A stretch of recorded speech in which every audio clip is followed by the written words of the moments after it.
What's up, guys? Welcome to my YouTube channel. This is Ramsey FCB, and today is episode 3. We will be looking at the transfer news around the world of football and also the match previews for the matches over the weekend. And let's jump right into it.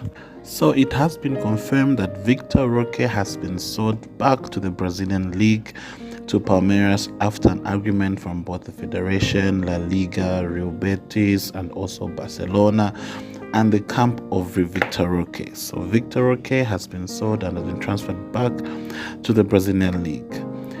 It's quite hard to understand what has happened, especially looking at how Barcelona went through thick and thin to get Victor Roque into Barcelona. He tried to perform whilst at Barcelona, but he didn't manage to live up to the standards and he had to be loaned out to Real Betis. When he arrived, he was actually sensational. He was in scoring mode, but unfortunately didn't work out for him as well. He had played 22 games and only scored 4 goals. It is evident that he hasn't really performed well in Europe, especially in La Liga, and probably is not cut out for a league like this one. So he probably belongs back to the Brazilian League, and we wish him all the best. He's helped us when we needed him, but we wish him all the best. I'm sure he will perform well in the Brazilian League. In other news, Manchester United are rumored to be interested in signing Ronald Araujo from Barcelona, and it's possible the central defender might move to Manchester United on a fee of £100 million. And to me, I think that's a very good deal for Barcelona, which they shouldn't pass up, because our central defense is quite intact. We have Kubasi, we have Inigo Martinez. Eric Garcia is actually ahead of Ronald Araujo at the moment. Christensen will be coming back, and Barcelona are already securing Jonathan Tah as one of our central defenders. And also, Barcelona wants to strengthen their left wing, and one of the players they are eyeing is Rafael Leao from AC Milan. And this move has been out there on the radar for a while now. And Rafael actually made a comment on Fabrizio Romano when he mentioned Lamine Yamal in one of his posts. It's evident he's also interested. He's keeping an eye on what's happening.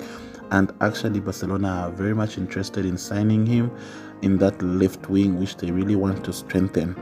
But he does have competition, as the other player that's also on the radar is Luis Diaz from Liverpool. And of the two, I think Luis Diaz will offer much more to Barcelona because of his work ethic. He works much more than Rafael, and a player of that caliber is what Barcelona is looking for. Getting Luis Diaz will be like having 2 Rafinhas in a team. Both players are okay. If they get Rafael, I wouldn't complain so much, but I would go for Luis Diaz before I go for Rafael.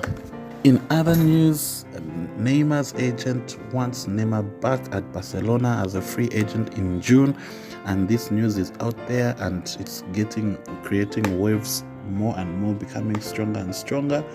Laporta has given some conditions in which Neymar can come back to Barcelona, and it's clear Neymar's camp wants him back at Barcelona.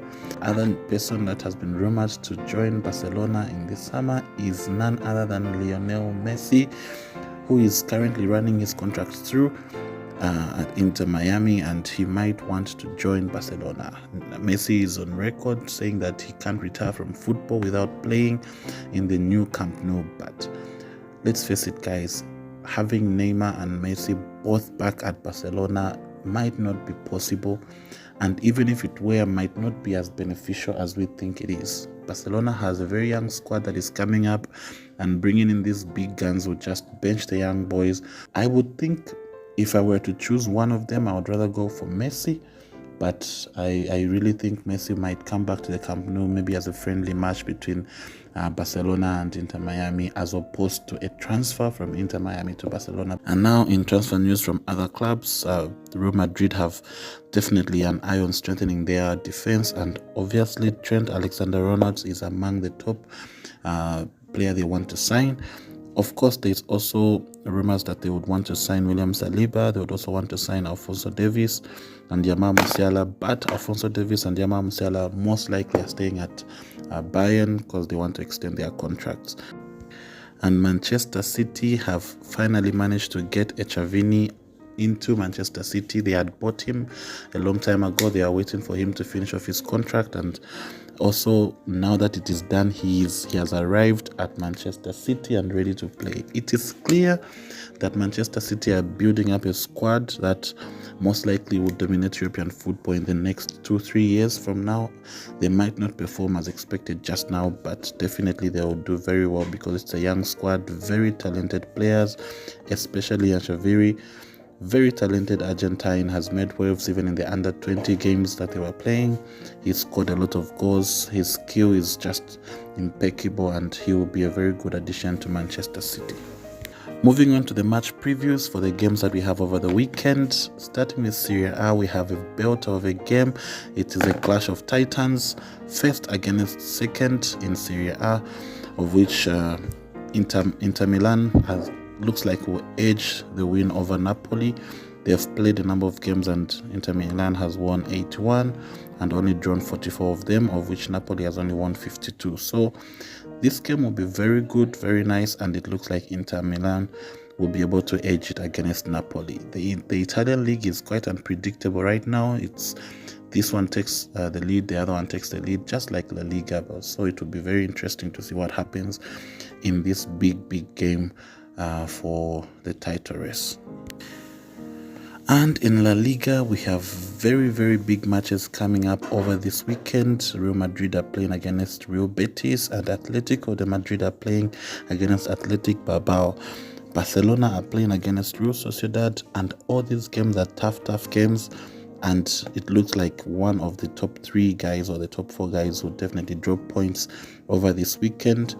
And looking at the matches, Real Madrid look like they might edge it against Real Betis, though the red card for Anthony has been withdrawn according to the Spanish Federation, and he will be available in the game against Real Madrid. So that sets the game in a balance, and it looks like Real Betis could stand a chance, though I still think Madrid will edge it because they are in form.